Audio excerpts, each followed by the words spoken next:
tela. Boa tarde a todos e a todas aqui presentes. Estamos aqui com a 120ª palestra do Observatório da Dinâmica Costeira. A gente está encerrando 2021 com um tema assim muito bacana, muito instigante, né? Agradecemos a presença da Beatriz Bandeira, né, arqueóloga aí que está conosco, aí vai compartilhar com a gente aí uma parte, né, importante da pesquisa dela de doutorado que ela faz na Federal de Sergipe. Daqui a pouquinho a Denise vai se apresentar, mas antes eu vou fazer aqui, como eu sempre faço, né, uma apresentação rápida, né, sobre o Observatório. É um projeto de extensão, né, da Universidade Federal de São Paulo, onde eu estou como coordenador. Criei em 2020, né, com apoio de emendas parlamentares. A Universidade Federal de São Paulo teve uma série de bolsas de estudo para estudantes e também para pessoas da comunidade. Vários observatórios foram criados na Universidade Federal de São Paulo, né, na gestão da professora Rayane Assunção, que atualmente ela é a vice-reitora da nossa universidade, e ela esteve como pró-reitora de Extensão e Cultura, né. E na atual gestão a gente tem a professora Thaisa Stunt, que é a pró-reitora de Extensão e Cultura, e que também tem apoiado de forma incondicional essas iniciativas de professores de criar observatórios, né.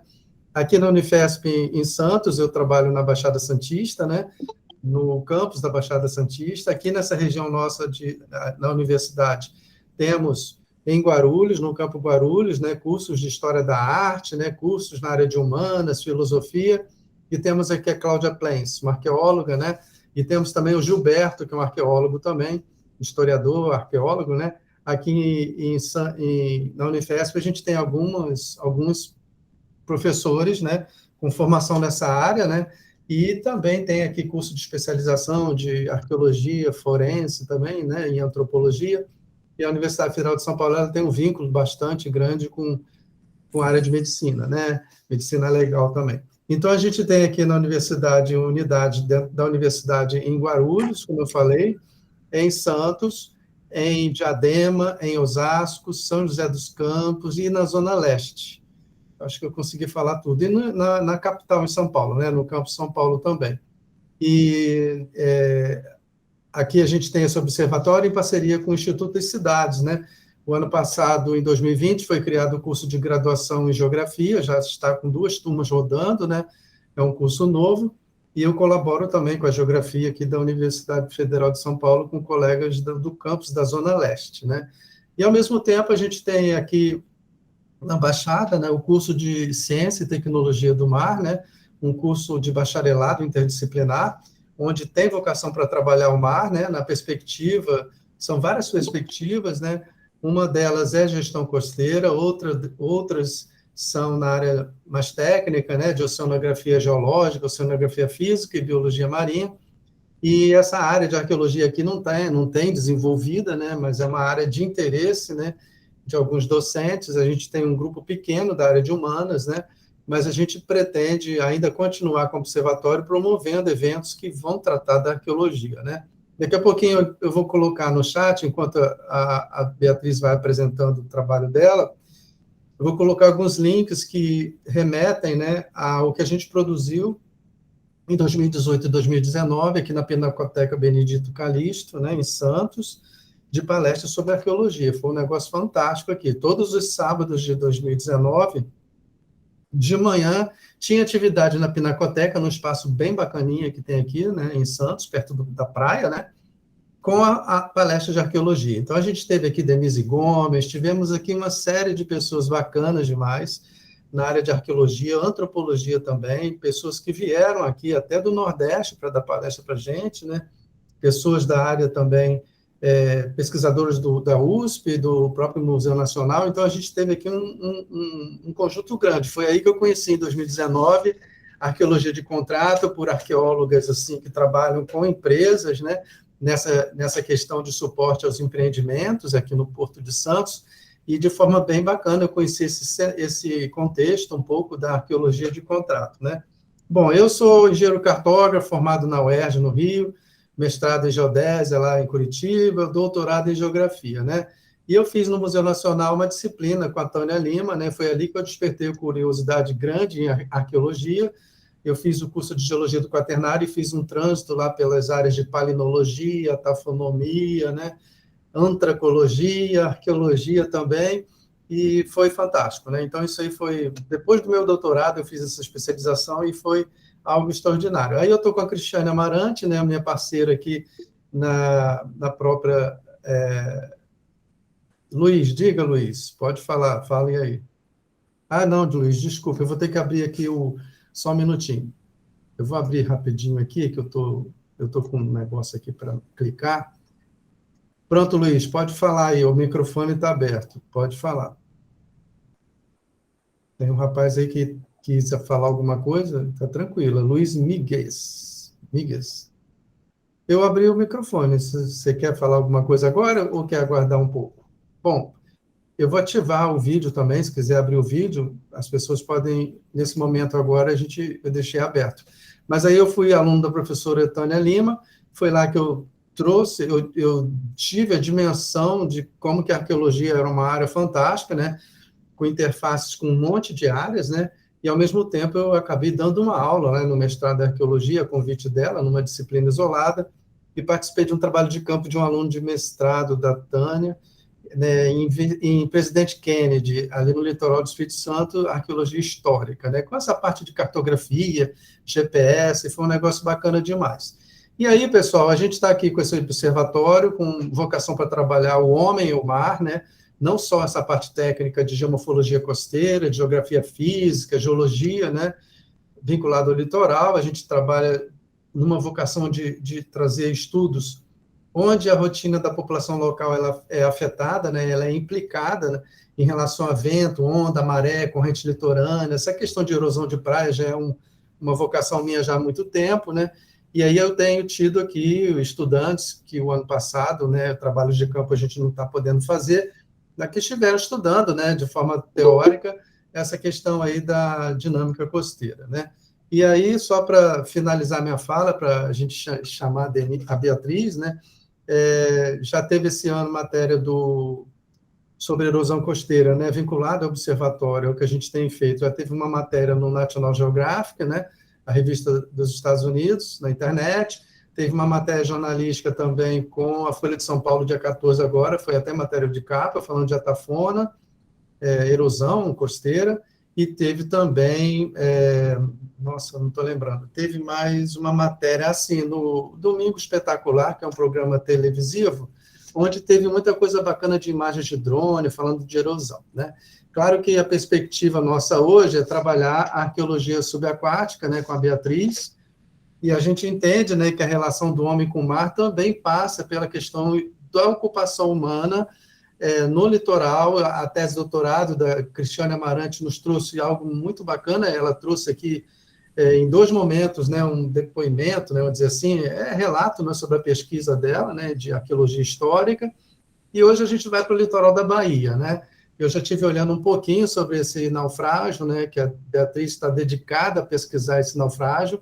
É um naufrágio, né, de uma embarcação portuguesa, né, que é muito conhecido no Brasil para quem estuda essa questão dos naufrágios, né, com material que já foi... Bom, a Beatriz vai falar com a gente, né, mas eu estive vendo lá, tem muita coisa bacana sobre esse naufrágio específico, né.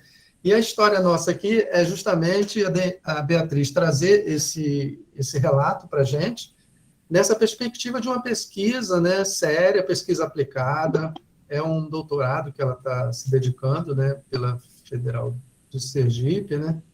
Beatriz, agora é com você. Eu fico aqui do teu lado, qualquer hora eu abro o vídeo, o áudio, né, e aí o Luiz queria falar alguma coisa, ele acha que pode deixar para depois, né, tá Tá bom? bom. Então, Ok. beleza, o chat está aberto para todo mundo, aí daqui a pouco, no finalzinho da fala da Beatriz, a gente abre aqui o microfone, o vídeo para todo mundo, tá bom? Obrigado. Ah, sim, tem que agradecer, né? Agradecer a Beatriz, ao tempo dela. A Pró-Reitoria de Extensão e Cultura agradece, né? Eu não sou pró-reitor nem nada, mas eu estou aqui institucionalmente, né, com um projeto bacana da Pró-Reitoria. Então é isso, Beatriz. Fique à vontade conosco agora. Boa tarde. Está sendo um prazer enorme falar, contar um pouco da minha pesquisa de doutorado. Eu procurei montar uma apresentação voltada assim, para um público acadêmico e não acadêmico, que que não conhece muito sobre patrimônio cultural, então eu sinto uma necessidade de primeiro falar um pouco do patrimônio cultural, um pouquinho da legislação, e aí eu vou entrar na minha pesquisa, que eu acho que é uma parte prática, né, do que a gente vem, do que tem de leitura, né? Bom, mas antes de iniciar a minha pesquisa, eu gostaria de agradecer. Eu tenho que agradecer várias pessoas, porque eu estou aqui, justamente, eu estou aqui podendo contar sobre a minha experiência graças à ajuda de outras pessoas. Bom, primeiramente, gostaria de agradecer a Cristiane Amarante. Quero te agradecer também, Gilberto, a Cristiane Amarante, que foi por ela que você entrou em contato. Quero agradecer ela não só pela amizade que eu tenho com ela, acho que há quase 20 anos, há mais de 20 anos. Nos conhecemos juntas num evento da Ilha de Taparica, na Bahia, em 2008, 2009, e a gente queria fazer arqueologia subaquática, mas não sabíamos ainda como entrar. Nós éramos historiadoras, né? Eu sou historiadora da Federal do Paraná, a Cris é de Santos, e aí juntas a gente caminhou e juntas e entramos juntas no doutorado em Sergipe para fazer arqueologia subaquática. E eu queria muito agradecer a ela, porque eu admiro muito ela, a força dela, a vontade dela, a garra dela de socializar o conhecimento científico, arqueológico, de popularizar esse conhecimento, né? De trazer a ciência para população. E ela tem um canal incrível, canal YouTube de arqueologia alternativa, e lá, para quem não sabe, quem conhece pouco, quem gostaria de saber, tem uma série de vídeos muito interessantes que explica de tudo um pouco sobre arqueologia, né? E, bom, gostaria de agradecer aos professores da Federal de Sergipe, ao meu caríssimo, queridíssimo orientador, professor Gilson Rambelli, que está sempre do meu lado, apoiando as minhas decisões, me aconselhando, e a gente sempre conversa, né, o que fazer e que decisões tomar. E gostaria muito de agradecer aos professores Leandro Duran, Paulo Bava de Camargo, que diretamente ou indiretamente me auxiliaram também nessa pesquisa, que aprendi muito com eles nas disciplinas da universidade. Gostaria de agradecer também muito o professor Flávio Calipo, da Federal do Piauí, que foi graças a ele que finalmente aconteceu o campo do Galeão Sacramento. E eu gostaria de agradecer também aos outros participantes que vieram aqui no programa aqui do Observatório da Dinâmica Costeira falar sobre arqueologia subaquática, que mencionaram o meu trabalho, né, referenciaram o Ricardo Guimarães, da Diretoria do Patrimônio, Documentação Histórica e Documentação da Marinha. Eu admiro muito também o trabalho do Ricardo, do Emílio, né, estão ali atuando juntos na defesa do patrimônio cultural subaquático, representando a Marinha, né? E, enfim, e é isso. E agora, agradecendo todas as pessoas, agora sim eu vou começar a minha pesquisa, porque eu estou aqui graças a essas pessoas, né? Bom, então eu vou começar desde o início, né? Eu preciso começar a falar o que é patrimônio cultural, né? Porque o naufrágio, ele é um bem da União, é uma representatividade de uma identidade cultural de uma sociedade, e não, assim como o naufrágio, todos os outros demais itens e materiais, saberes, conhecimentos populares que são registrados como representação de uma identidade cultural, social, nacional, né?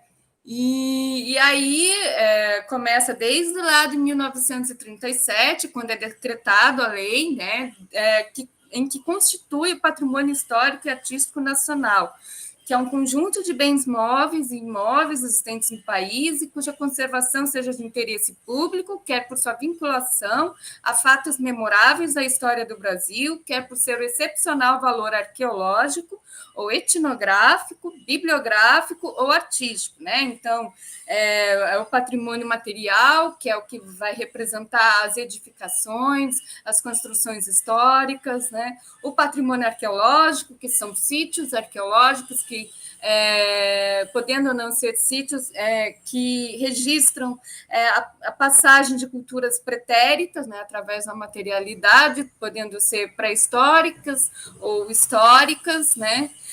O patrimônio imaterial, que é o saber, o registro do saber popular, de uma receita culinária típica de uma região, como na intenção de preservar uma cultura local, né? E é isso.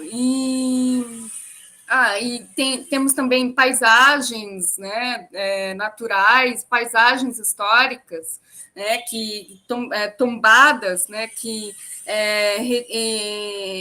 registra, por exemplo, que registra momentos importantes, né, da história, da identificação da nossa cultura, né? Bom, isso é o patrimônio cultural, né? Antes isso. Como o órgão governamental, que é o Instituto de Patrimônio Histórico e Artístico Nacional, que hoje faz parte da Secretaria de Cultura, como ela vai gerenciar todos esses bens da União, esse patrimônio, né? Esses registros culturais, através das cartas patrimoniais, né? Então, de tempos em tempos, especialistas numa área, preocupados na preservação de um determinado bem patrimonial, em qualquer lugar do mundo, eles se reúnem e produzem uma carta patrimonial. Então, aí, essas cartas patrimoniais seriam um instrumento legal, né, que segue ordens, ordens, e que é o que deve ser feito ou não para preservar um determinado bem cultural, né? E aqui no caso do patrimônio cultural subaquático, nós temos a Convenção Unesco 2000, né, cuja recomendação prioriza a preservação do patrimônio material subaquático in situ e a proibição de sua valoração comercial, né? Porque justamente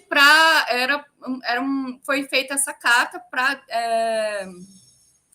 tentar frear de alguma forma a depredação do sítio subaquático, do sítio arqueológico submerso, do patrimônio, né? Muitas vezes ele é depredado por influências antrópicas em saques, por saques, e que se costuma pegar para vender, né? É um comércio desenfreado, principalmente no comércio do mercado negro, né? E também as influências naturais, que também é decorrente de alterações antrópicas, como as alterações climáticas. Alterações climáticas também interferem na preservação do patrimônio cultural subaquático. Então, esses vários países, né, vários estados, nações, se reuniram e produziram essa carta, que é a Convenção Unesco do ano 2000. 2001. E ali, né, eu acho que o professor Gilson já deve ter falado um pouco quando ele veio para cá. Acredito que o Ricardo Guimarães também já tenha contado um pouco. Eu estou retomando algumas coisas para poder falar sobre a minha pesquisa, né? Bom, e daí o que vem a ser o patrimônio cultural subaquático, né? São naufrágios, ruínas, assentamentos humanos, né? Sítios depositários, paisagens subaquáticas, grutas submersas e traços de exploração marinha, que aqui a gente costuma dizer sítios depositários, né? E todos esses bens materiais que estão no ambiente submerso, eles têm a vantagem de eles têm uma grande vantagem de fornecer informações mais precisas do que até mesmo o ambiente terrestre, né? Por causa no momento que esse bem ele se torna, no momento que é submerso, né? Ele se torna está no ambiente submerso, tudo que estava acontecendo em movimento, em ação, é paralisado, né? E por isso, e além mais, após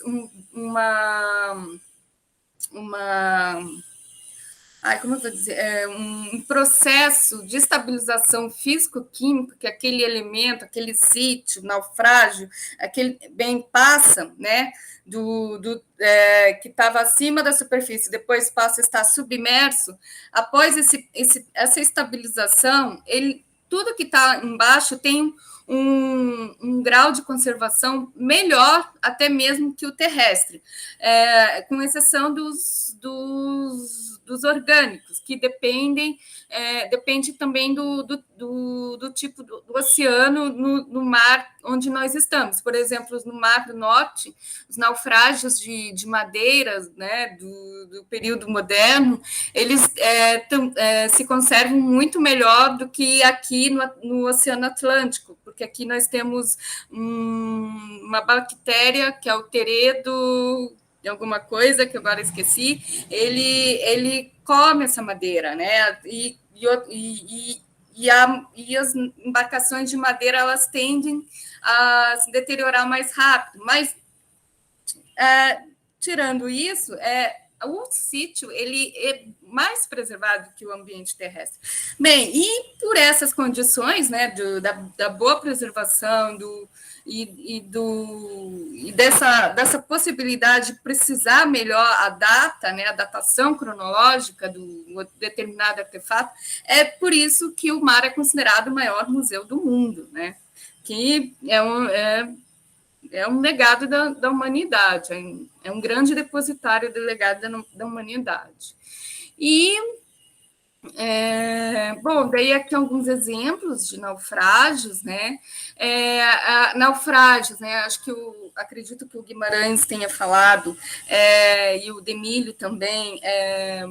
A Unesco ela considera um naufrágio como um sítio arqueológico a partir de 100 anos que ele está depositado no fundo, né?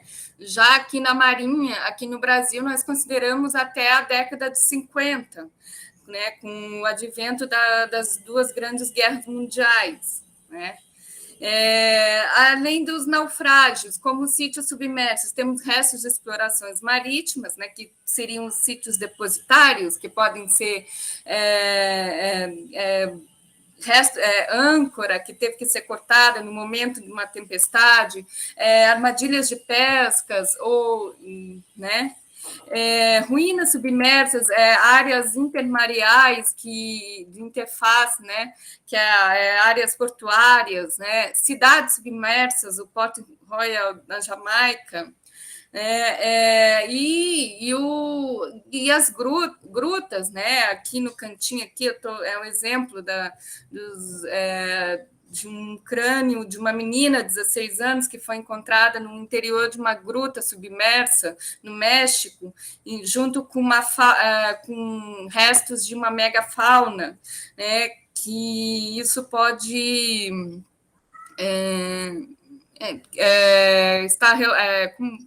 isso pode trazer novidades, né, em relação aos primeiros hominídeos que vieram para a América, né?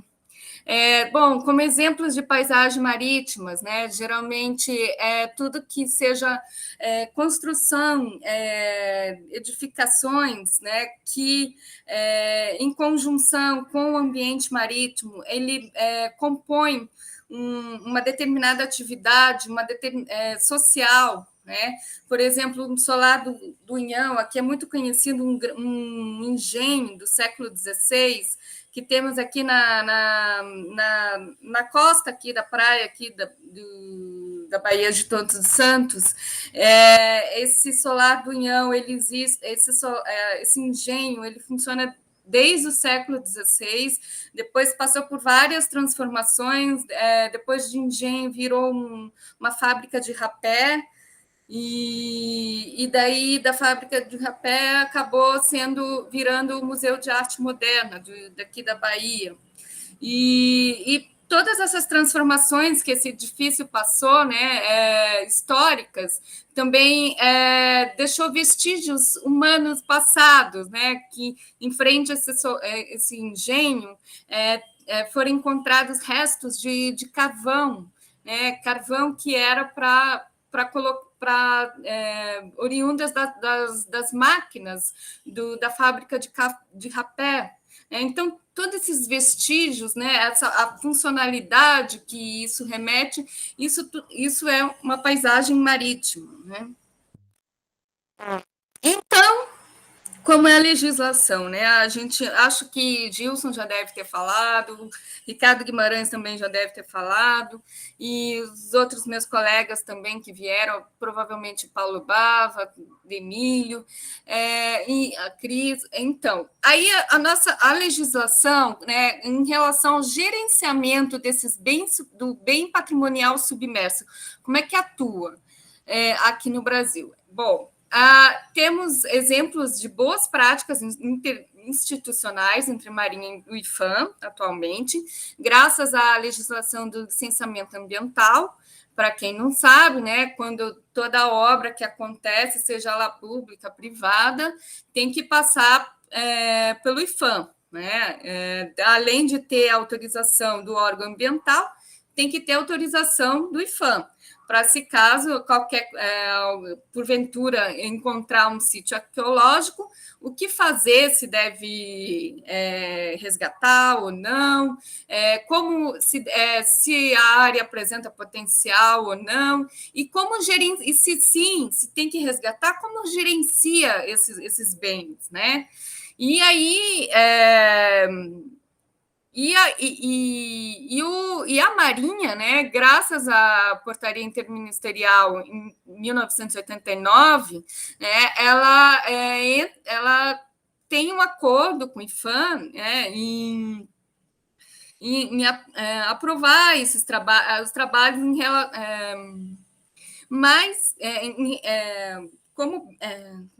como bem patrimonial, o IPHAN, o direito de gerenciar esses bens patrimoniais, com esse acordo interministerial, passa a ser da Marinha e não do IPHAN. Né? Então, até aí tudo bem. E juntas, elas têm atuado bastante no licenciamento ambiental, principalmente depois de 2015, com a Instrução Normativa 01 de 2015, em que se exige a participação para licenciamento ambientais que tem ambiente submerso, deve haver um arqueólogo mergulhador para acompanhar esses trabalhos e o que se deve verificar, né, se há ou não patrimônio, sítios arqueológicos.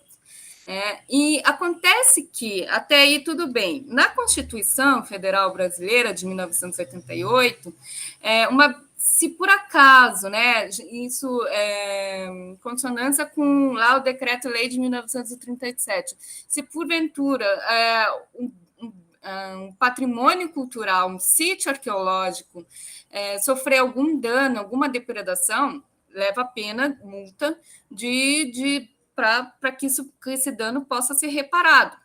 E no caso do patrimônio cultural subaquático, quem gerencia é a Marinha, e não o IPHAN.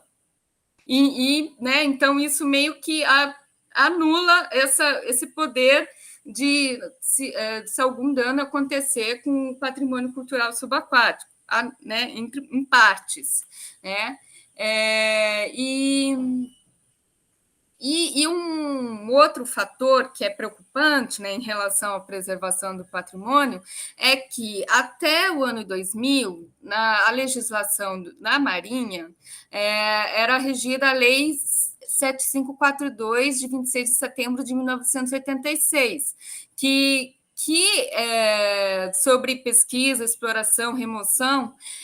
Nessa legislação, era proibida qualquer interferência, qualquer dano em sítios submersos, em naufrágios. Né?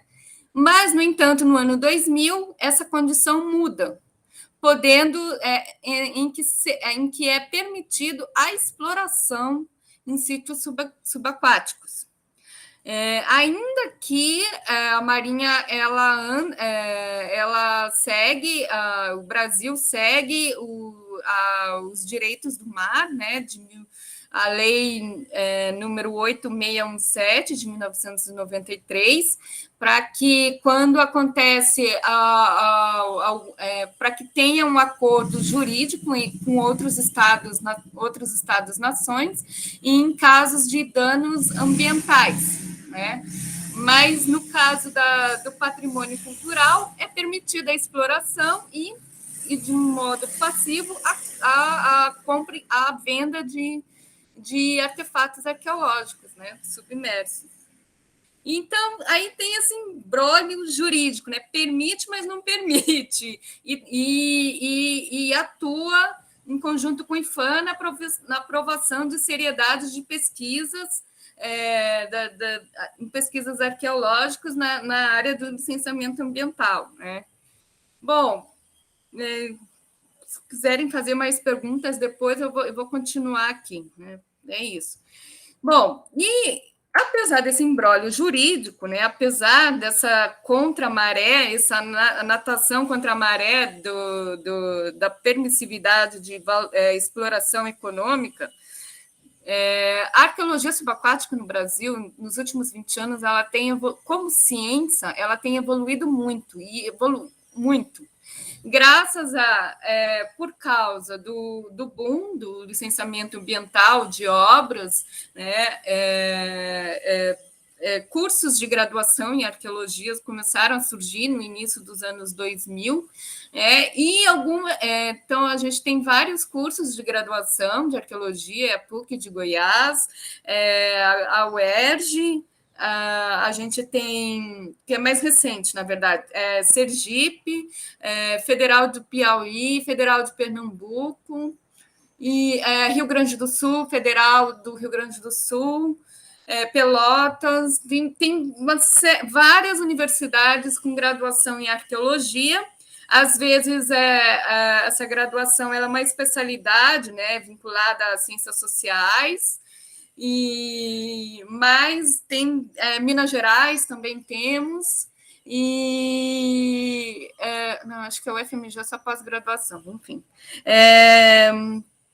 E aí, com esse boom de cursos de graduação, algumas universidades, principalmente aqui no Nordeste, começaram a ter disciplinas voltadas para arqueologia subaquática. E, além disso, junto disso, graças aos esforços hercúleos dos primeiros arqueólogos subaquáticos, né, Gilson Rambelli, Paulo Bava de Camargo, Flávio Calipo, Leandro Duran, eles fizeram muito, divulgaram muito a arqueologia subaquática como ciência em várias escolas de mergulho, né, pelo Brasil inteiro. Inclusive, eu tomei conhecimento da arqueologia subaquática na minha época de graduação em História, fazendo um curso de extensão sobre arqueologia subaquática. Enfim, e isso atraiu vários interessados, né? Até mesmo mergulhadores recreativos, interessados em contribuir, ajudar a preservação do patrimônio cultural subaquático. Bom, hoje em dia, nós temos, com os cursos de graduação, com essas linhas, com essas disciplinas disponíveis e linhas de pesquisa, é possível formar arqueólogos e ter uma especialidade. É possível, né? Porque ter uma especialização em mergulho. O professor Gilson, por exemplo, ele é especialista em primeiros socorros, né? Então, às vezes, vem uma grande turma, vários estudantes querendo aprender a mergulhar, ele reúne esses estudantes e ensina o beabá do mergulho, né? E então, né, temos vários estudantes que hoje são arqueólogos mergulhadores, graças às formações, né, que Gilson fez ao longo dos anos 2000, né? Como, por exemplo, a Luciana de Castro, que foi da Federal de Sergipe, e o Luiz Felipe Freire, e outros aí que agora que eu não estou lembrando. A Cris também chegou a participar desses cursos, mas embora ela fez como uma especial, ela junto esses cursos, para esses cursos ela fez ela fez um curso de especialização no Instituto de Tomar, em Portugal, e aí ela teve as práticas do campo junto com o pessoal da Universidade, da Federal de Sergipe. Que eu saiba, Flávio Calipo, lá na Federal do Piauí, também está querendo formar, está juntando aí um material, um laboratório para formar arqueólogos mergulhadores. E, assim, tem possibilidade de estudantes? Tem. Do estudante tentar? Tem. Mas não basta só, porque, assim, o mergulho em si, ele não é uma atividade barata, né? E eu também demorei muito para minha formação. Eu sou formada em 2005 em História, depois eu fui fazer mestrado no Museu Nacional, viu, Gilberto? Eu também fui orientanda da Tânia Andrade Lima, sou especialista em faianças portuguesas, e daí depois do meu mestrado fui para trabalho de campo, né? Virei arqueóloga mesmo, e aí com o dinheiro do meu sustento que aí eu comecei a pagar os meus mergulhos e investir nos meus mergulhos, né? Eu fiz um caminho mais longo. Hoje em dia as coisas são mais fáceis, mas isso não quer dizer que você só vá mergulhar uma vez a cada 6 meses. Não pode. Uma vez que você pensa o mergulho como uma ferramenta profissional para você, além do lazer, você tem que estar sempre mergulhando, né? Não basta ter só as partes teóricas, ver como é e tudo bem. Não, você tem que mergulhar sempre, porque a questão da segurança de mergulho é fundamental, né? Você tem que ter a noção, você tem que ter, depois eu vou falar mais um pouco, tem que ter noção que o cilindro está na reserva, que vai acabar. Tem que ter uma ideia, se por acaso você está numa equipe e alguém sofre algum estresse, você tem que ter a cabeça ali focado em ajudar aquela pessoa e que as atividades não podem parar, né? Então, a segurança do mergulho é uma coisa muito importante, né? Ainda que nós ainda não temos o mergulho científico propriamente reconhecido, né? Ainda tem uns percalços que a Marinha considera, né? Reconsidera que ainda nós não temos o mergulho científico propriamente, né? Então, muitas vezes nós que precisamos do mergulho como uma ferramenta, a gente vai fazer a formação em mergulho recreativo, né? Mas não é só eu cheguei até o Master Dive, mas não é só o Master Dive, você tem que ter muitos mergulhos, né? Sei lá, tem que estar sempre mergulhando, não pode ficar parado. E além da arqueologia subaquática ganhando seu espaço como ciência, né?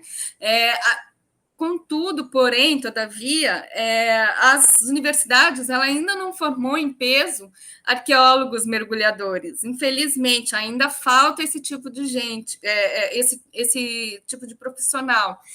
Porém, os próprios instrutores de mergulho das escolas de mergulho têm nos auxiliado, inclusive, nos trabalhos de licenciamento ambiental, né? E os instrutores de mergulho, eles também não só auxiliam em parcerias comerciais, mas também auxiliam nas pesquisas científicas, né? Promovem cursos de arqueologia subaquática, né? E chamam a gente dá as palestras, e eles são os grandes interessados, né, no tema, e os importantes agentes multiplicadores de conscientização e proteção dos sítios arqueológicos submersos. Bom, e aí agora vou finalmente falar do Sacramento, né? Tá, e aí, dando todo esse contexto aí, começar com a minha pesquisa. Bom, é uma pesquisa assim que não foi fácil de ser feita. Inclusive, eu entrei no doutorado em 2015. Em 2000, o campo, eu só consegui fazer o campo mesmo, o campo realmente deu certo em janeiro de 2020. E eu tinha que defender, e o campo terminou dia 20 de fevereiro, 28 eu tinha que estar defendendo a tese. Eu falei, olha, professores, eu amo vocês, mas eu não vou poder defender, eu vou sentar, e porque, assim, foi um campo muito difícil de acontecer, principalmente, claro, porque eu trabalhei no IFAM durante a época que eu fiz o doutorado, então isso pesou muito, o ritmo bastante ativo do IFAM, a Superintendência Regional da Bahia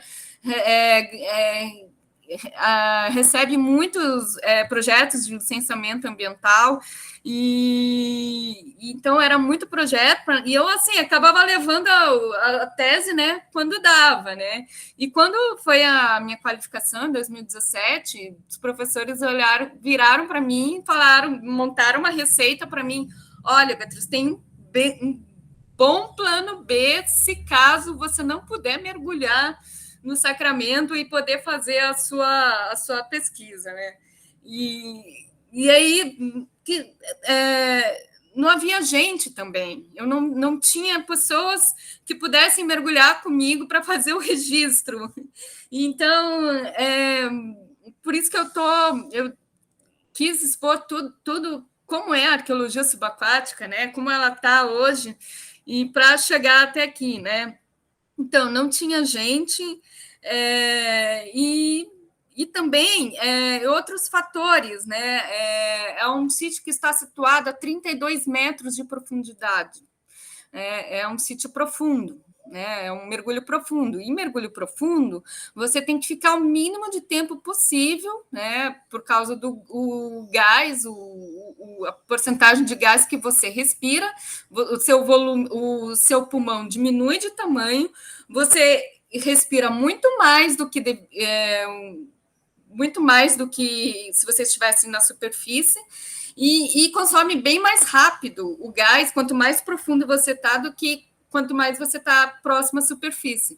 Então, várias tabelas de segurança de mergulho permitido numa profundidade de 32 metros, aproximadamente, no máximo, uma média de 15 minutos de tempo de fundo. Então, como é que eu ia fazer um campo, né, um registro em 15 minutos? Impossível, né? Bom, aí teve essa questão, né, da segurança de mergulho, do rendimento, não havia pessoas disponíveis, então acabei, quando aconteceu, eu entrei de novo no doutorado, e por isso agora se Deus quiser, eu gostaria muito de sentar e terminar, falta pouco para fechar meu doutorado e defender. Bom, tá, e aí, para quem não sabe, o Galeão Santíssimo Sacramento, ele é um galeão que comboiava em 1668, alguns anos após as invasões holandesas, né, a travessia da metrópole, a travessia oceânica entre a metrópole e Colônia era um mar muito vulnerável, né, a saques, a ataques corsários, né,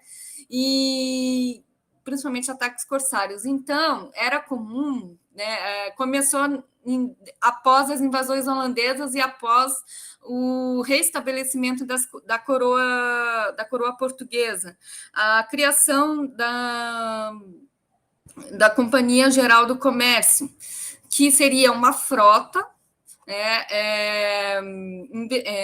financiada pelo Estado e por mercadores, né, que financiavam frotas de vários navios mercantes, que anualmente fariam essas travessias em conjunto, em grupo, e tendo a segurança do Estado, né? E o Galeão Santíssimo Sacramento, ele é uma nau capitânia dessa frota. Então, ela liderava essa frota para trazer de Portugal até Bahia, né? E quando esse navio chega na entrada da Baía de Todos os Santos, em maio de 1668, né, 5 de maio, ele colide num conhecido banco de areia que tem ali, o Banco de Areia Santo Antônio. O galeão colide com esse banco e fica à deriva por algumas horas, o mar agitado, tempestade, ele perde a orientação e vai a pique algumas horas depois, levando para baixo entre 800 mil pessoas, né? Inclusive o general da nau capitânia, Francisco Correia da Silva.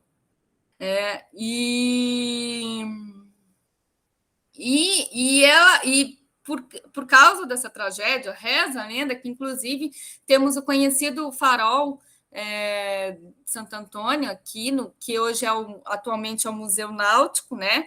Justamente por causa dessa tragédia da colisão, dessa colisão do galeão com o banco de areia, né? E é isso. E aí é muito conhecido por todos, né? Impossível você não ir na Bahia e você não visitar o Museu Náutico da Bahia, ali no Farol, e não ver as coleções, a coleção do Sacramento, bem como de outros naufrágios conhecidos que tem aqui da região, né? Essas peças que estão aqui, que eu estou mostrando, são as peças da coleção que foi resgatada na década de 70, pela equipe do Ulisses Pernambucano de Melo Neto, e junto com mergulhadores homens rãs da Marinha, né? O Ulisses ficava a bordo, na superfície a bordo, dava as ordens, né? Dava suas devidas ordens e orientações para essa equipe de mergulhadores, e os mergulhadores iam lá embaixo e faziam os registros, né? E coletavam as peças. Enfim, por quê? Porque na década de 70, começou a tornar conhecido nos jornais,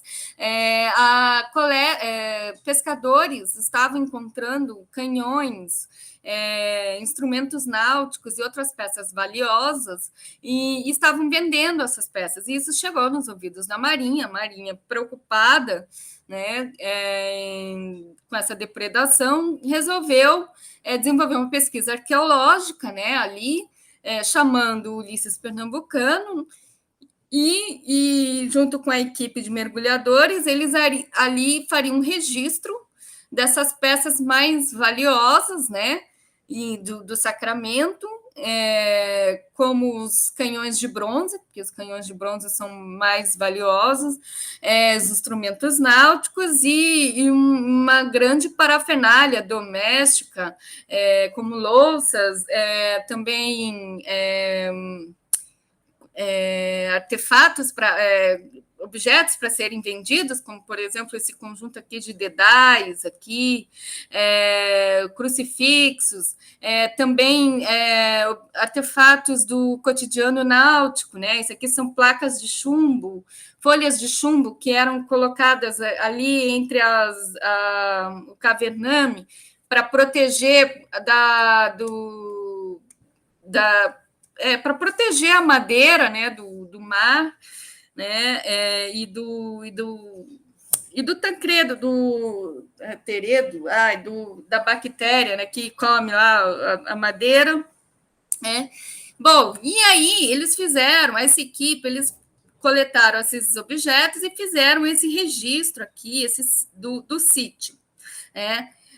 O Ulisses Pernambucano, ele fez um registro de triangulação, no primeiro momento, para registrar as peças que eram mais visíveis, né, como âncoras e canhões, peças náuticas, né, e depois, após o método de triangulação, ele fez também um principiante registro plano altimétrico, mas assim, nos relatos dele não parece que não houve muito aprofundamento sobre esse registro plano altimétrico.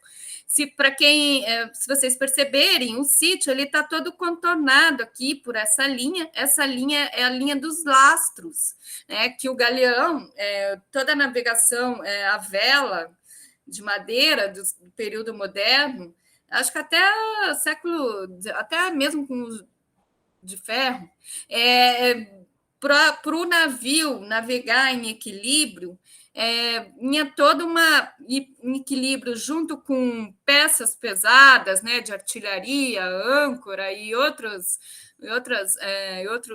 artefatos, o interior do galeão era repleto de lastros de pedra, né, para que o barco fosse em equilíbrio. E aí, essa elevação, né, de até 3 metros de profundidade, de altura, na verdade, é um monte de lastro. Então, toda essa linha aqui, ela está sendo representada aqui horizontalmente e verticalmente, né? Um monte de lastro aqui. E daí, o que você supõe, né? O que você interpreta? Que esses canhões aqui, eles vão estar também ao longo de 3 metros de altura, né? Se diferenciando entre eles ao longo de 3 metros de altura, em diferença às âncoras que estão no leito submarino. Bom, e após esse registro, eles fizeram quadrículas de 3 por 3 metros na área da popa do navio, e ali eles fizeram as coletas de todo esse material que vocês estão vendo, né? Louças, instrumentos náuticos, placas de chumbo, né? E atualmente essa coleção recuperada pela equipe de Ulisses, ela compõe a exposição do Museu Naval, do 1º Distrito Naval, no Rio de Janeiro, da Marinha, e também compõe o Museu Náutico, no Farol da Barra, em Salvador. E essa coleção, junto com outras, é um grande chamariz, né, de turistas, né? Todo mundo vai, visita, é bastante conhecido, né? E também, se você procurar, pesquisar no YouTube, você vai ver imagens, vídeos de visitas sendo feitas, de turistas subaquáticos fazendo sobre o sítio o Galeão Santíssimo Sacramento. Ou seja, ele é um sítio arqueológico, um bem patrimonial muito conhecido. E aí, qual foi o meu objetivo? Né? Porque eu fui falando, mas eu não falei o que eu resolvi estudar, né, no Galeão. Então, aí, contando tudo isso, a minha ideia,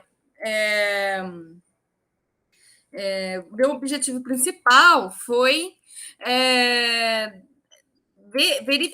refazer os estudos do Ulisses Pernambucano. Agora, com uma grande diferença. A arqueóloga aqui, mergulhadora, ir lá embaixo e fazer o registro, que Ulisses não fez, porque até então Ulisses estava na superfície e não fez o registro. Né? Todo esse registro que ele montou aqui foi com base de informações de mergulhadores, né?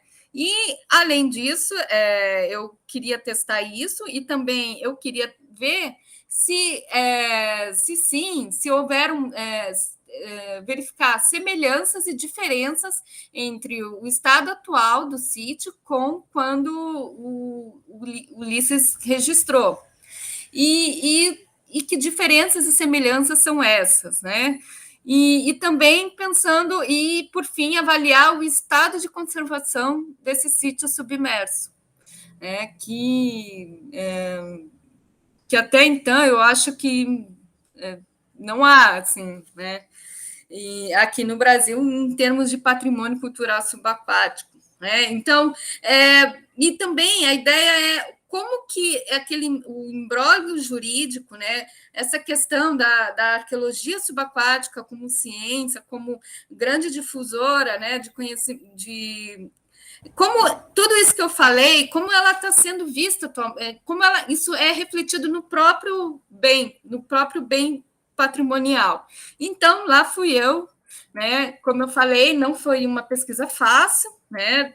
Demorou, mas aconteceu. Bom, mas antes de começar, eu preciso falar da pesquisa de Rodrigo Torres, né? Que atualmente ele é professor da Universidade República do Uruguai, não, Universidade de la República, que é no Uruguai, e ele fez o pós-doc aqui, ele tem o doutorado dele no Texas, né? E ele fez o pós-doc dele aqui, em que ele participou, desenvolveu o projeto, elaborou uma pesquisa, fez um levantamento de subsídios para elaborar uma proposta de plano de manejo de recursos culturais subaquáticos aqui da Baía de Todos os Santos. Essa proposta dele faz parte do projeto Observa Bahia, né, que é um projeto da UFBA, né, Observatório de Riscos e Vulnerabilidades da Baía de Todos os Santos, um projeto da UFBA, e ali é um projeto que não só tem arqueologia subaquática, mas também antropologia, histórias e outras ciências que estão preocupadas na preservação do patrimônio cultural, né? Digamos assim. E aí o Rodrigo fez a sua contribuição em relação ao... Ele fez o seu levantamento, estudou vários sítios subaquáticos, sítios submersos aqui na Baía de Todos os Santos, que são conhecidos, né? E entre eles o Galeão Santíssimo Sacramento. E aí ali ele fez um novo registro do sítio, né, que é esse mapa que vocês estão vendo. Ele não ele procurou manter o registro do Ulisses, mas algumas peças, algumas posições.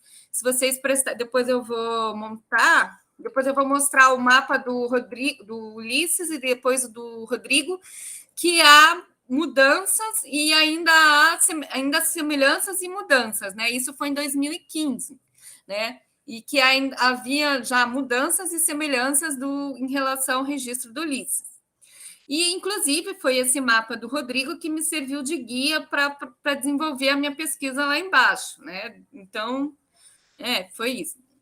E aí, nesses registros aqui de Rodrigo, se vocês perceberem, ele está colorido, né? Diferente do Ulisses Pernambucano. E ali, nesses coloridos, principalmente os canhões, ele procura diferenciar canhões de ferro com de bronze, canhões que foram recuperados na época do Ulisses, né? E canhões que ele não viu, que o Ulisses disse que estava lá e ele chegou lá e depois e não estavam mais, né? Isso em 2015 e 2016. E é isso, né? Tá. E aí, agora, começar aqui com o meu campo. Eu vou falar rapidamente do... Bom, não, acho que eu já... vou falar isso. Bom, o sítio, né, ele está localizado, né, como eu falei, a aproximadamente 5 quilômetros do Farol da Barra e a 3 quilômetros do emissário, um dos emissários mais importantes da Baía de Todos os Santos, o emissário do Rio Vermelho. Não, na verdade, E o sítio, porque aqui é onde começa o emissário, mas esse emissário ele termina até uma distância aproximadamente 1,5 km distante do Galeão Sacramento, né? Isso lá embaixo.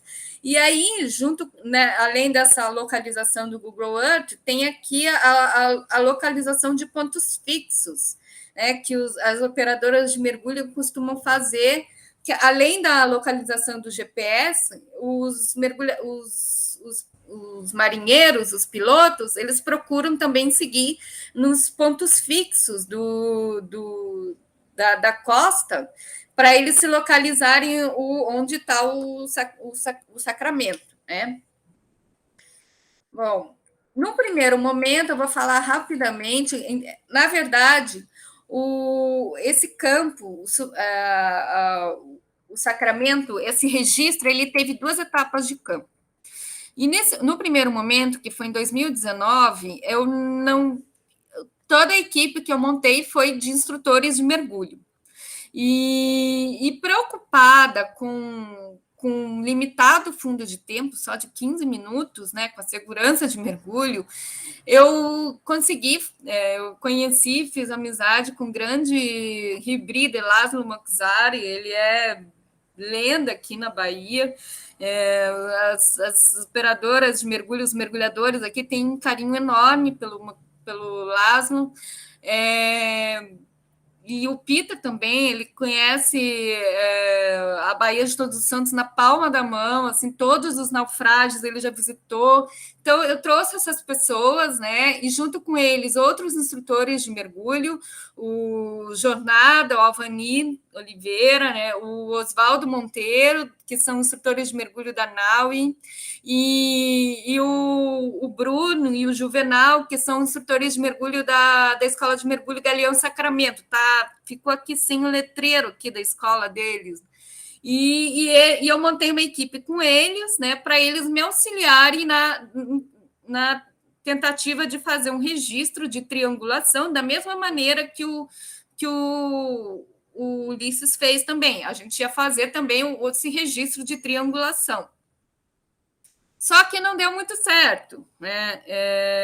A gente fez aqui, tá aqui está o mapa do Rodrigo, e daí aqui tudo que a gente conseguiu fazer numa semana foi a delimitação do sítio, com a tiragem de medidas de distância entre os canhões, né?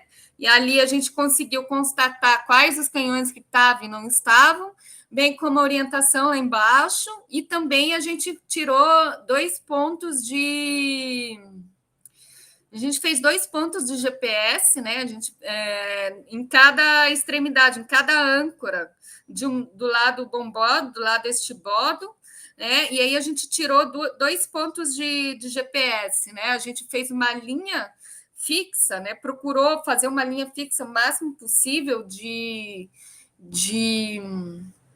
com garrafas PET, assim, para que não tivesse muita interferência, porque, 32 metros de profundidade é muito, muito longo, né?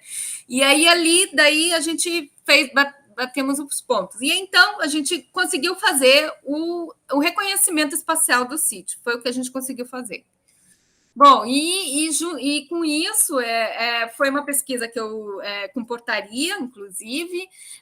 Depois eu procurei mostrar, falei do trabalho, do auxílio dos mergulhadores no 23º Encontro de Líderes de Mergulho da NAUI, né, e na intenção de divulgar. Também divulguei, participei de congressos internacionais do Society Historical for Archaeology, o SHA, né, em 2020, em Boston, fui lá, apresentei o trabalho dos meninos, né, e fui. Mas, contudo, porém, ficou faltando dados, né? Essa primeira etapa. E aí, felizmente, assim, acho que vontade, sei lá, né? Em alguns, faltando em janeiro de 2020, o Flávio Calipo me liga pedindo, perguntando se ele não poderia participar dessa segunda etapa de campo, né? E aí ali eu já tinha conseguido contato com estudantes de arqueologia, que é o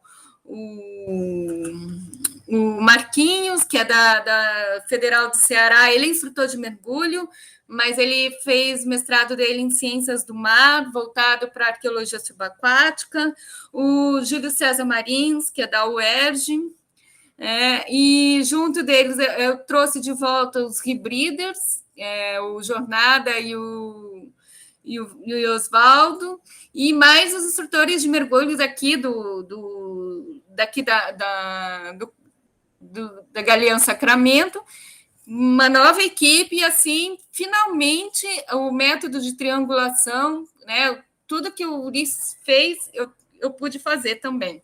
E finalmente aconteceu o campo. E então, triangulação nada mais eu até fiz aqui um desenho, aqui a gente estabeleceu uma linha eixo no meio do sítio, né, entre a proa e a popa, onde haviam quatro estacas, e cada lado extremo de um artefato, principalmente os canhões e a âncora, recebia uma medida de uma estaca, tá? E nisso a gente fez um registro planialtimétrico diferente do Ulisses também, pois uma vez que tem os canhões, né, estão distantes entre si, que há diferenças de alturas, né, entre os canhões e as âncoras, né,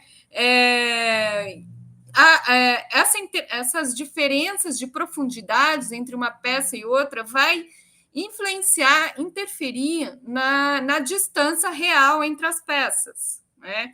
Então, a gente considerou também as profundidades, a gente estabeleceu um ponto fixo, que era na verdade, tinha que ter um P0 aqui, que é perto da proa.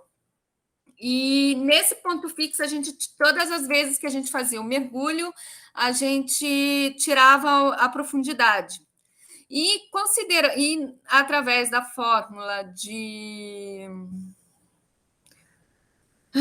da hipotenusa, que agora eu esqueci o nome, a gente, né, que considera a altura, e junto com as profundidades, a gente estabelecia uma medida padrão de distância entre as peças, né? E aí, finalmente, o mapa ficou assim, né? Então, aqui o resultado foram 25 dias de campos, 99 mergulhos, 60 horas e 9 minutos. Isso são campos de 2019 a 2020. Muitas vezes, entre 2019 e 2020, ainda que eu não tivesse a equipe toda reunida, eu mesma mergulhava com outra pessoa, com alguém da Galeão Sacramento, algum outro instrutor de mergulho para servir de dupla. Fiz muitas filmagens, né? Eu juntei mais as filmagens do Rodrigo, junto com as filmagens que eu fiz de 2019 para 2020, os trabalhos de campo, daí deu tudo isso, né? 25 dias de campo, o total. E aí, aqui, vocês verem, eu peço desculpas a qualidade do slide, mas eu não sei porquê, esse slide está todo exprimido, ele deveria ser um pouquinho mais alargado, mas enfim. Tá, e aí aqui temos fazendo a diferença, né? Aqui é o registro do Ulisses, no lado esquerdo, e o lado direito é o registro que foi feito pela equipe toda. Eu costumo dizer que esse mapa ele tem vários autores, não sou eu, são todos os autores, todos os arqueólogos mergulhadores que exalaram bolhas, litros de ar comprimido para registrar esse mapa, né? Eu apenas transpus, passei ao limpo as medidas que tiramos lá embaixo. E daí aqui eu peguei e virei no sentido contrário, aqui embaixo, assim, o mapa do Ulisses, né, para a gente, para ficar mais ou menos na mesma posição que o mapa atual, né? E, bom, e aí aqui algumas imagens das tiradas de medidas, né, entre a gente, dos mergulhos, né, a gente fazendo o método de triangulação. Aí o Hibrida, o Jornada, ele tirou fotos do madeirame que estava exposto, né? E como ele pode ficar mais tempo, ele ficou boa parte registrando os objetos, né? E aí depois, é claro que, né, uma vez a gente deixava descoberto um pouco, assim, parcialmente os madeirames, depois a gente ia lá e repunha toda principalmente a parte do cavername, que tem o madeirame exposto tanto na proa quanto na popa. Então a gente procurou repor sedimentos, porque está ali sofrendo depredação ali, né? Em contato, né, com a água ali e tal. E, bom, e aí esse é o mapa, né? Agora vamos falar dos resultados, né?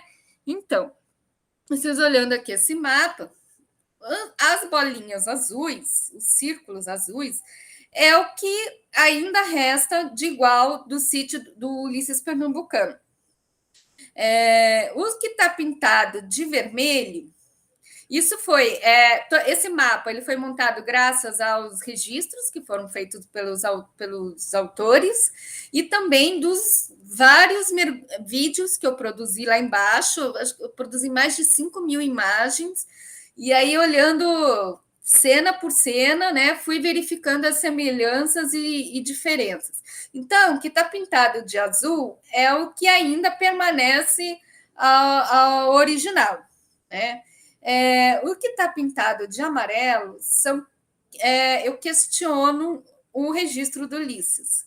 Mas esse questionamento do Ulisses são várias questões, principalmente porque deixa eu ver se tem aqui um mapa.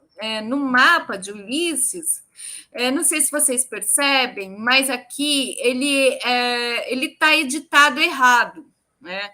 Então, por exemplo, tem âncoras que porque, na verdade, o sítio deveria estar. Ele foi um erro de edição, ele deveria estar registrado ao contrário, né? Por exemplo, até mesmo os canhões que deveriam estar sem destaque, é o que deveria ser retirado, e não. O que está destacado, entendeu? Troca de informação. E algumas posições eu questiono daqui do mapa, como a posição dessa âncora.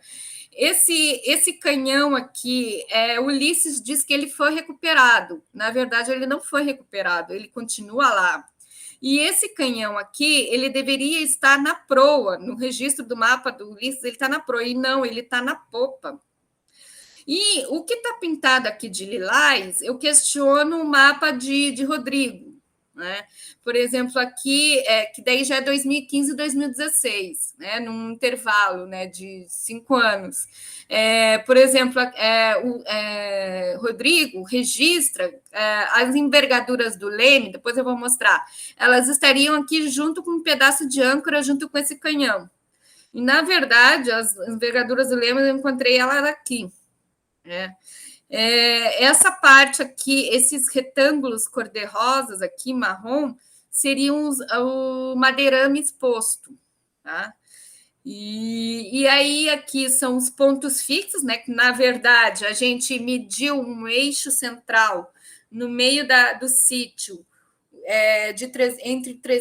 variando entre 320 e 25 graus, só que na verdade os pontos eles não saem tão tão retinho, né? Mas saiu.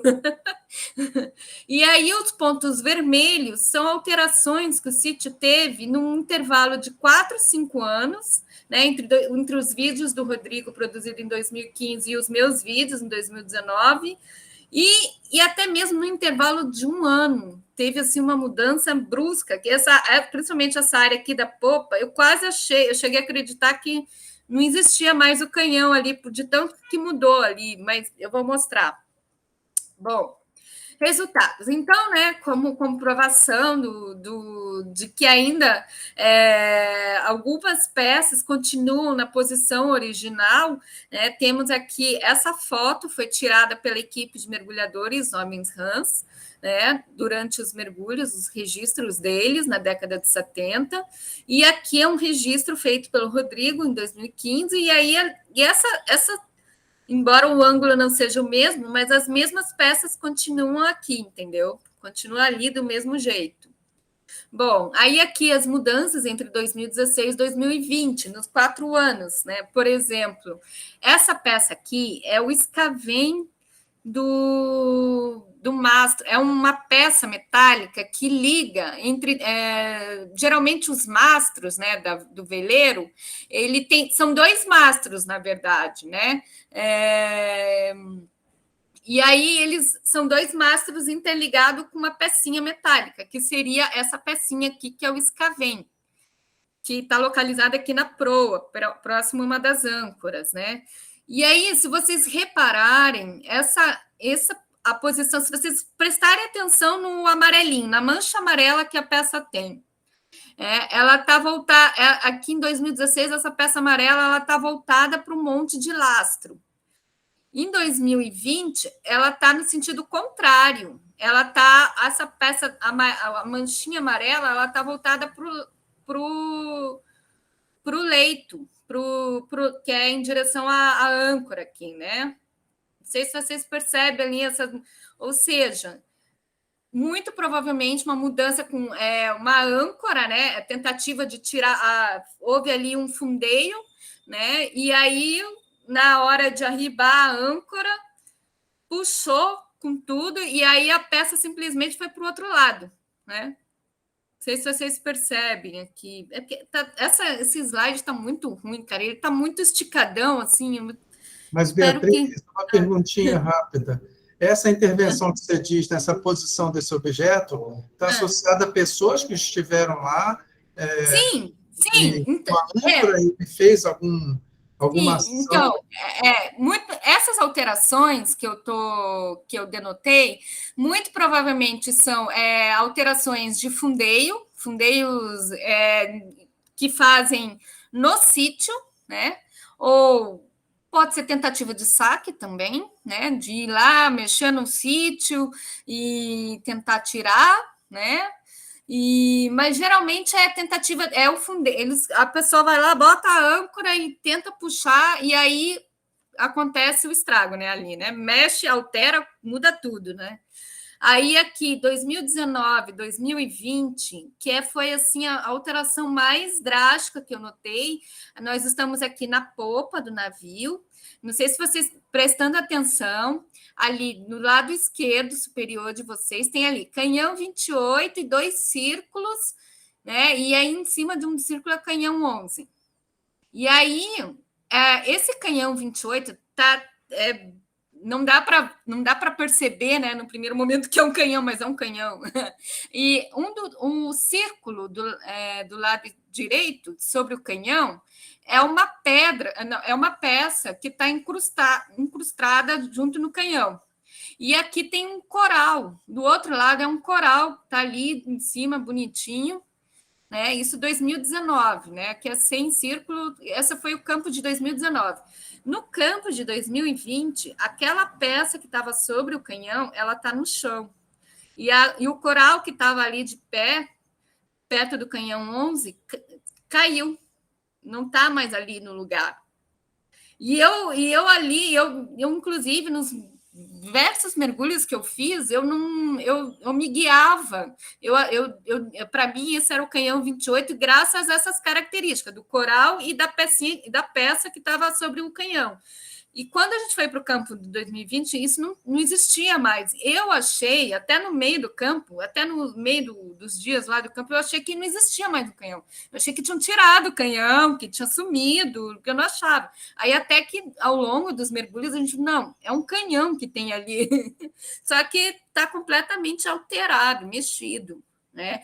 Que pode ser fruto de tirada de canhão, né, de âncora, né, a tentativa de tirar a âncora e aí mexe, faz, ou pode ter sido mesmo uma tentativa de saque, por que não? Porque artefatos arqueológicos ainda continuam lá. Você vê ainda, eu vi ainda louças inteiras lá, fragmentos de garrafa, tá? A cerâmica está bastante dispersa, bastante fragmentada, mas ainda existem peças arqueológicas lá. Né?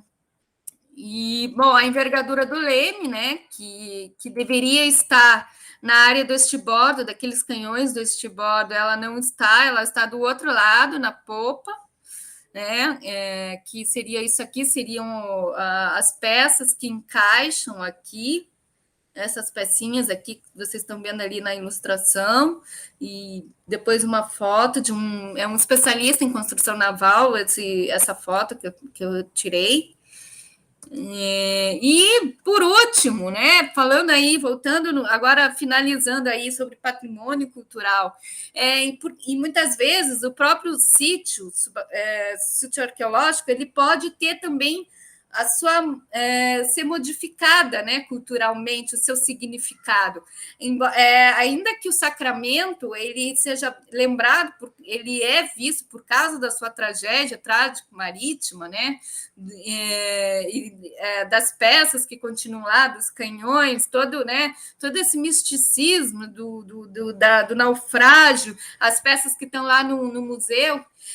Durante os meus mergulhos, né, eu vi bastante, e também o pessoal do campo, da equipe, quando estava junto comigo, notava isso, a presença de garrafas de alfazema depositadas ao longo do navio, né, ao redor dos sossobros, né, que são essas garrafas, elas estão ligadas à oferenda de Iemanjá, que é feita em 2 de fevereiro, né? Todo 2 de fevereiro. E essas garrafas, elas são. E no dia 2 de fevereiro, todo mundo vem, tradicionalismo, todo mundo vem, deposita flores para Iemanjá e as garrafas de alfazema, né? Espelho, pente, colar. E por que será, né, que os pescadores resolveram agora depositar as oferendas do Iemanjá justamente no Galeão Sacramento, porque, como eu falei, a distância está entre 5 quilômetros e 1,5 km, né? Então, para mim, tem algum ressignificado de importância, né, ligado à tragédia trágico-marítimo em relação, né, ao sítio depositário, às oferendas de Iemanjá, né? Por que será? Eu não sei se eu vou desenvolver isso, eu vou só apenas deixar como registro na minha tese, mas gostaria muito de me aprofundar, quem sabe depois da tese pronta sobre essa questão. Bom, e aí as perspectivas futuras, né? Como vocês podem ver, é um sítio que tá mexido, tem alterações, né, de 4, 5 anos, e às vezes de um ano, lá, mudou, tirou lá a peça que estava junto com o canhão, quebrou o coral. Na verdade, isso aqui é uma apresentação meio denúncia, assim, sabe, a maneira como o patrimônio cultural submerso ele é encarado aqui, né? Como ele está sendo preservado. E aí eu vejo alternativas, né? Não é só, não quero apenas apontar o dedo, mas eu quero enxergar uma alternativa, né? O que poder fazer, né? Porque ainda que a gente não segue a Convenção 2001 da Unesco, né? Porque a nossa legislação permite a prática de vendas de artefatos submersos, né, a retirada de objetos, eu penso, eu tenho muita fé, assim, eu acredito nos projetos de biodiversidade, de preservação de biodiversidade oceânicas, né? E aqui na Bahia nós temos, eu acredito que nos outros estados costeiros aqui do Brasil isso também seja sido levado bem a sério, né?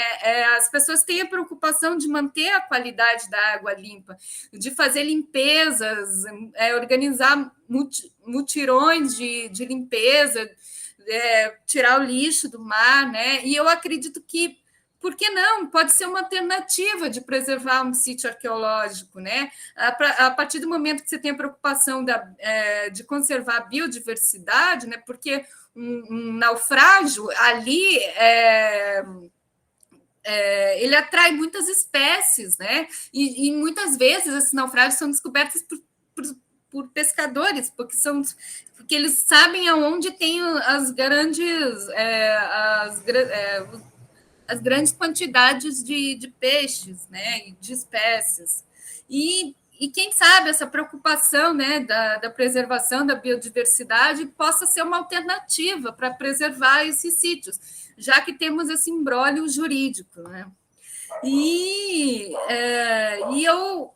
A minha ideia, assim, eu quero continuar difundindo, divulgando essa pesquisa, mostrando como uma ferramenta em busca de uma política de preservação sobre os locais de naufrágio, né? E também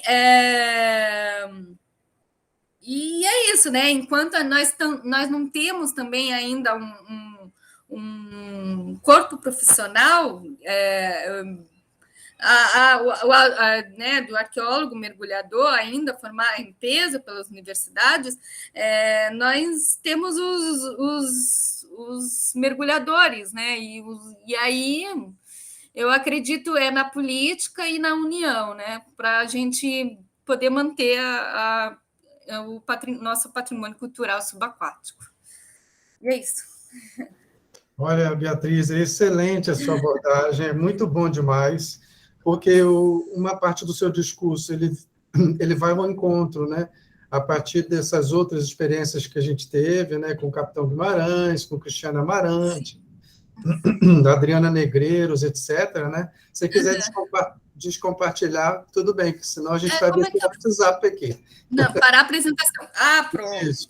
E aí eu acho que esse trabalho que você traz assim de forma bem rápida para a gente se dá conta, né, do valor que há, né, em tempos atuais, inclusive, né, em função de ataques sobre a ciência, ataques que a gente tem sofrido de modo geral, mas o valor que há na questão da história e da memória, né? Então, quando a gente fala de um naufrágio de 1668, né, final do século XVII, né, associado a uma missão portuguesa, né? Parece que o estaleiro que veio essa embarcação foi da cidade do Porto, né? Pelo que eu olhei rapidamente, né? E você tem isso como um registro, né, valioso para entender parte da história, né, não só brasileira, como também dessa questão da influência portuguesa na América do Sul. A gente vê também que tem associado à arqueologia uma série de outras áreas que interagem, né? Tanto que quando a gente fala de artefato, de objetos, de peças, né, algumas peças são submetidas à análise, né, do ponto de vista, né, até de datação, porque para caracterizar sítio, né, você sabe bem isso, né, não é só você ter os objetos em si, eles contam a história, né? Tem que ter o contexto arqueológico, tem que ter datação às vezes, né, para você entender um pouco essa parte de arqueologia histórica, né? Às vezes não, tem datação associada para você caracterizar um sítio, e tem a questão aí do trabalho de um arqueólogo, né, que quando você vai para ambiente submerso, as dificuldades que existem a respeito disso, né? Dificuldades de financiamento, dificuldades físicas, né? É desumano um pouco, né? Você ter essa questão da pesquisa debaixo d'água, né? Profundidades aí que exigem, né, uma autonomia lá embaixo muito pequenininha, né, em termos de tempo de permanência, né? Enquanto a gente tem aí a França, outros países com submersível, com robôs, né, sem tocar nos objetos, tirando fotos, gerando vídeos, né, tudo já referenciado, né, tudo inclusive já com possibilidade de gerar um mapeamento bacana lá em cima, em superfície, depois, né? A gente ainda tem no Brasil ainda muita estrada para perseguir e para avançar, né? E, ao mesmo tempo, sabe o que acontece, Beatriz? Essas palestras que a gente tem disparado, tem pessoas que vêm do Brasil inteiro aqui discutir coisas com a gente, eu não vou lembrar nomes de quase ninguém, tem pessoas que despertam interesse. Ah, existe arqueologia subaquática, então o historiador pode também se dedicar a isso, né? Às vezes você não tem a graduação de arqueologia, mas pode ser um curso de história que você pode se formar e ter esse desmembramento, né, na formação na área de arqueologia, como aconteceu com você como historiadora, né? A Cristiane, a Adriana, como vários historiadores também vão no caminho, né, de se tornarem arqueólogos, né? E é incrível como a gente tem pessoas interessadas. Então, eu acho que essa sua participação, para a gente fechar esses 2 anos de palestras, que desde que o observatório chegou, eu acho que dá aqui um brilho demais da conta, né? Eu sou entusiasmado pela arqueologia já faz tempo, né? Desde 2006, quando eu comecei a estudar lá no museu e comecei a entrar um pouco nos bastidores lá daquele material técnico de bastidores, né? O acervo, e aquele cuidado daquela equipe extraordinária do Museu Nacional, onde você estudou, né? O negócio ali foi... Aquela atmosfera do Museu Nacional, da FRJ ali, é, assim, algo extraordinário. Foi uma coisa marcante na minha vida, né? De conhecer pessoas dedicadas, com pesquisa de ponta, né? E com as interfaces conversando entre si. Claro que eu lá, como estudante de um curso de especialização, eu não me tornei nada de especialista em arqueologia, né? Foi só uma disciplina isolada com a Tânia Lima, né? Eu estive com a Maria Beltrão, Tânia Lima, né? Com a Rita também, da área de carvões, né? O Marcelo, aquele biólogo lá também bacana, que trabalha palinologia, né? E muito bom. E eu acho que a gente consegue aqui, realmente deu para ter uma ideia bacana. Eu já vou levar aqui o que o pessoal do chat está comentando. Eu posso, então, abrir, Beatriz, para o pessoal conversar aqui. Eu vou, então, fazer o seguinte: tem o Francisco, que já fez uma pergunta, né? Enquanto eu passo a pergunta para a Beatriz, o Francisco coloca assim: quais os principais pontos a analisar para planejamento de uma atividade de mergulho arqueológico? A pergunta tem uma resposta comprida, né? Como se planeja um mergulho arqueológico? É muita coisa, né, de planejamento. Olha, não, Não é só oxigênio que tem que preocupar, não, muito mais que isso, né? Não, basicamente, eu acho que o ponto principal é o objetivo que você quer fazer no sítio e a segurança de mergulho tem que estar ali afinada, né? Não basta a gente só lá planejar, olha, tempo de fundo é 20 minutos, a gente pode ficar 1 hora. Não, mas a gente tem que levar em consideração toda a segurança envolvida nisso. Nós temos que ter um barco capacitado com primeiros socorros, né? Material de primeiros socorros. Temos que ter contatos com, se porventura algum dano aí, algum problema acontecer, alguém sofreu um acidente, temos que ter telefones, temos que ser capacitados também, temos que ter essa noção de primeiros socorros. E aí, assim, no caso do Sacramento, né, a gente também considerou, por ser 32 metros de profundidade, que a gente não ia raciocinar muito lá embaixo, não, né? Então a gente assim, o Flávio ele teve um cuidado de montar, elaborar uma tabela de dados que a gente precisava coletar, mas assim sem pensar muito, assim, só ali estender a trena é isso.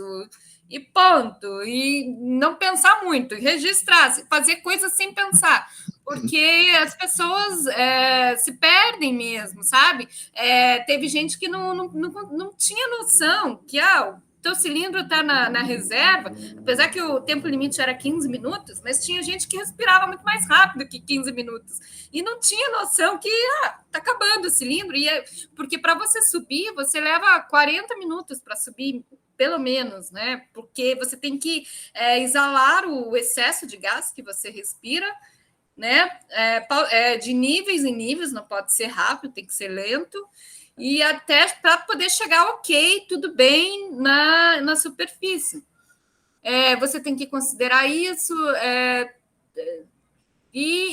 você tem que adequar todo o seu projeto da arqueologia, né, a metodologia, conforme a sua saúde mental e física, né? E tem que ter um treinamento, né? Essa questão de mergulho envolve treinamento técnico, né? Do ponto de vista com prioridade à saúde das pessoas, à vida das pessoas. Então, sim, é algo gradativo, não é de uma hora para outra que você faz um curso de mergulho e já sai querendo virar arqueólogo do fundo do mar, né? Realmente é algo que é um processo. Tanto que o seu trabalho de pesquisa, claro que os condicionantes são vários, né? Porque a gente, no Brasil, tem pouco recurso ainda para essa investida, né, de pesquisas no fundo do mar ou fundo do rio, né?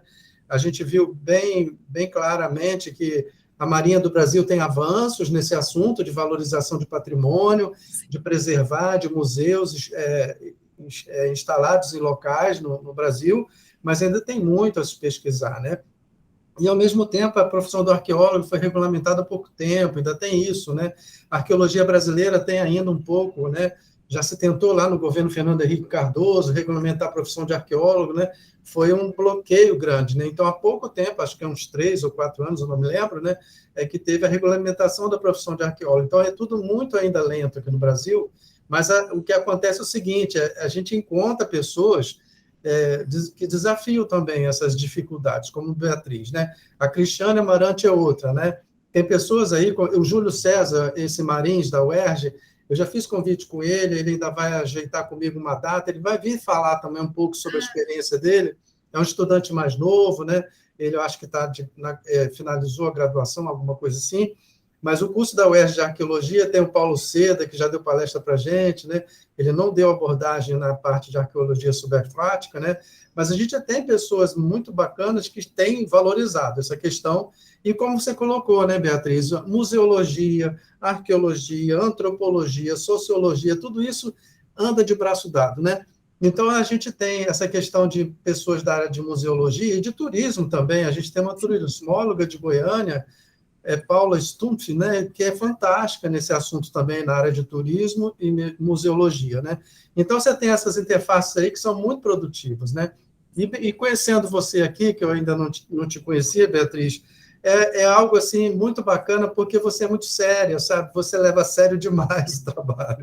E isso dá um fôlego para a turma que está aqui assistindo, porque é muita dedicação, às vezes é projeto de uma vida inteira. A gente vê o Gilson Rambelli aí, ele é de Santos, já esteve aqui, ele já teve uma vida, acho que muito... Ele já foi militar, eu não me lembro, alguma coisa de... E depois ele transformou muito a vida dele nessa área de arqueologia subaquática, né? O Rambelli esteve conosco também com palestra, ele trouxe também um panorama no Brasil, né, sobre a arqueologia subaquática. E são pessoas assim, que é projeto de vida inteira, né? Então, a Beatriz é uma jovem pesquisadora, não é só jovem de idade, é jovem que está aprendendo, né, Beatriz? Levando muita paulada aí também, porque a pesquisa no Brasil, a gente pensa que o tempo é aquilo que eu falo. Tem uma colega minha de serviço social que ela não estou querendo comparar com você de forma nenhuma, Beatriz, mas tem uma moça de serviço social que ela falou: Gilberto, 2 anos para uma dissertação de mestrado, para mim não dá, eu preciso de mais tempo. Mas é mais tempo por conta do tema que ela escolheu. Então, às vezes, o tema da pesquisa não tem uma maturidade para você ter resultados nessa lógica um pouco de universidade, nesses quadradinhos que nos dão, né? Então, acontece que a gente tem ainda muito o que pesquisar no Brasil da arqueologia. Eu sou entusiasmado, né? Já faz um tempo, né?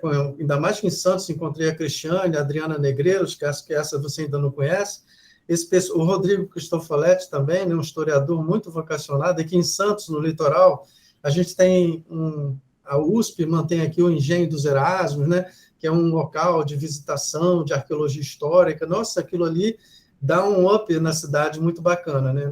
Levar estudante, né? E tudo, né?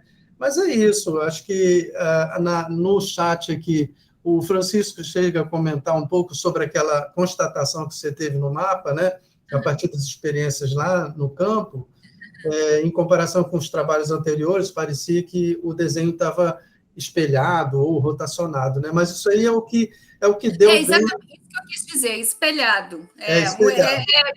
Porque assim, Rodrigo já me explicou, Leandro já me explicou a questão desse espelhado, mas eu não entendi muito bem, mas aí depois, né, que eu fui constatando os registros, aí que eu fui, esse aqui é o espelhado. Como assim, né? O espelhado que É mudou. como se tivesse invertido mesmo, né? E o que é curioso é que o seu trabalho de pesquisa mostra muito um pouco a evolução tecnológica, né? E dentro do contexto de dificuldades que é você ter um trabalho de campo dentro da água, né? A 30 e poucos metros de profundidade, você trouxe aí esse grupo que a gente se deu conta que é trabalho de equipe, né? Para ter esses resultados bacanas aí de podendo ser interpretados, né? E, ao mesmo tempo, essa questão é o que eu já falava, né? E as minhas aulas aqui de geoprocessamento, de cartografia, às vezes eu dou umas pinceladas de arqueologia para o povo aqui, né? Mas quando eu dou aula desse assunto, eu falo muito dessa questão aí da posição espacial dos objetos, como isso é importante na arqueologia. Aquilo conta parte da história e, ao mesmo tempo, me deu a entender, quando você foi relatando essa questão do trabalho de campo, do mapeamento em si, parecia até uma perícia técnica.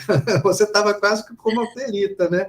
Ou seja, dá até para fazer alguma interpretação a respeito de como a embarcação naufragou. Claro que Sim, os relatos históricos, documentais, já trazem, né, que foi alguma coisa de choque, pelo menos é o que pareceu, né? Foi um impacto com alguma coisa de banco arenoso, me pareceu, né? Mas os artefatos também podem trazer um pouco o que motivou, né, esse naufrágio em si. Mas eu acho que é isso mesmo, Beatriz. Eu acho que é persistir nessa pesquisa, trazer mais dados, interpretação, porque o arqueólogo, quando o cara é arqueólogo, assim, nas entranhas, ele faz as vivências de campo, faz o registro e ainda tem que suar muito para interpretar depois, né? Mas diga, Beatriz, você ia falar alguma coisa, eu te cortei. Você estava falando da perícia, né? Uma coisa assim para mim que ficou muito evidente lá embaixo, teve muitos vestígios deixados, eu senti ali, da época da equipe de Ulisses, né? Uhum. E seja a dispersão das cerâmicas, né? A posição e tal. Sobre o naufrágio, talvez assim a posição de algumas peças que ainda estão lá, ainda no registro original de Ulisses, essas peças poderiam nos informar um pouco sobre o naufrágio, como aconteceu. Uhum. Mas Por a gente exemplo, sabe também, né, Beatriz, que tem as correntes, né, que tem essas sim, interferências, né, ainda de corrente, sedimentação marinha, pode ter alguma coisa que mude um pouco isso, né? sim. Não, mas a interferências marítimas, a hidrodinâmica lá embaixo, ela não é tão forte assim. A Entendi. velocidade, embora assim, ela vai interferir, talvez assim, na correnteza, assim, na nadadeira, você tenha que fazer um esforço a mais para sair da proa para a popa, Certo, porque certo. conforme, né, a maré que você está, ela vai estar em determinado sentido, né? E aí, mas ela não é capaz de deslocar um fragmento de cerâmica de um lado para o outro. Isso não é. Entendi. Faltou falar um pouco da hidrodinâmica, esqueci, desculpa. Nada. Mas eu acho que é isso, né? Acho que a gente teve aqui, já estamos indo quase perto de 6 horas. A Beatriz, não sei toda hora eu chamo você de Denise, não sei por quê, porque você se parece com uma amiga minha. Olha, é incrível. Você se parece com uma amigona minha que é Denise. Mas vamos lá, Beatriz. Desculpe, tá, ter trocado o nome, mas é porque. Mas, Beatriz, eu acho que é muito bacana a gente ouvir você. A gente tem aqui essa vocação também de trabalhar essa relação do homem com o mar, essa questão da ocupação, essa questão de resgate, né, vamos dizer assim, de entender e de valorizar a história, né, a história como parte da nossa história hoje também, né, o litoral baiano tem essa questão aí de um conjunto de naufrágios, assim, valiosíssimos, né, para pesquisar, né, é um litoral que foi várias vezes, né, embarcações desse tipo europeias vieram para ali em épocas de pós, né, vamos dizer assim, pós-Cabral, né, Então, você tem, na verdade, um trabalho que é assim, valoroso, né? A gente tem aí esses traços de patrimônio, de valorização de patrimônio, a gente tem um pouco esse aspecto, né, de valorizar e de mudar um pouco a cultura no Brasil dessa questão da história, né, dos registros do patrimônio. Ao mesmo tempo que a gente tem o mundo moderno, eu digo assim, o mundo contemporâneo, não é bem o moderno, não, o contemporâneo, né? As pessoas das cidades, as pessoas urbanas, elas têm uma tendência fortíssima de se desconectar com a parte histórica, né? De onde veio esse tecido da roupa, de onde que veio o sapato que eu uso, o alimento. Então, quando a gente entra numa situação da arqueologia, nossa, vem assim a flor da pele, essa necessidade da gente conhecer o que tem associado ao passado, seja recente ou não, aos nossos meios de vida hoje, né? Então, isso tem uma relação muito forte, né? E eu acho que eu vou agradecer a você, vou deixar você falar um pouquinho no final, para a gente encerrar aqui. A plateia está com o microfone aberto, se quiser falar, a gente tem aí mais um tempinho, e qualquer coisa tem o chat também, se ficar envergonhado de falar, tem um chat, né? E, Beatriz, eu acho que a gente tem a agradecer a sua presença, a sua simpatia, a sua vontade de compartilhar também essas experiências bacanas, né? E motivar a garotada. Por isso que a Beatriz autorizou a gente colocar essa vivência nossa aqui no link, lá no observatório, no site, que aí vai ter gente visitando, consultando, e a gente vai ter uma ideia, né? Tem uma estatística que a gente consegue gerar das demandas que há dessas pessoas que não puderam estar aqui hoje, de assistir e se envolver com essa temática, né? Olha, Beatriz, você é do time da Cristiane, agitadinha, né? A pessoa agitada para a pesquisa, né? Você e Cristiane devem se dar muito bem em trabalhos aí de conversar assuntos de arqueologia, muita coisa. Nós somos grandes amigas, nós somos irmãs, praticamente. Assim, e quando ela citou seu nome, ela indicou você para a gente fazer contato, né? Ela foi muito carinhosa com você, então realmente é bacana, né? Mas se quiser falar um pouquinho, Beatriz, aí, a gente está à disposição aqui. Eu acho que é isso mesmo.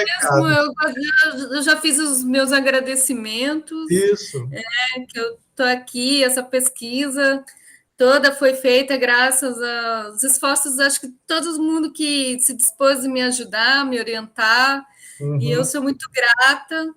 E ainda falta algumas coisas, ainda pesquisar, mas já está praticamente, né, o campo já está fechado, falta pouco, se Deus quiser, não vejo a hora de defender essa tese. Isso. Quando chegar o dia, a gente vai saber, porque aí a gente assiste remotamente, se for possível, né? Mas é isso, Beatriz, parabéns demais, agradeço a presença da plateia que está aqui. A gente encerra 2020 aí com essas palestras, tem uma boa parte no YouTube, no canal da gente, e também tem aí no site nosso, essas que foram oferecidas agora esse último mês, pelo Google Meet. Beleza, pessoal? Obrigado a todo mundo, agradeço a todo mundo a presença, e Beatriz, um beijão para você. Você é extraordinária, hein? Vamos frente. Muito obrigada, Gilberto. Adorei te conhecer. Isso, bacana. Obrigado a todo mundo.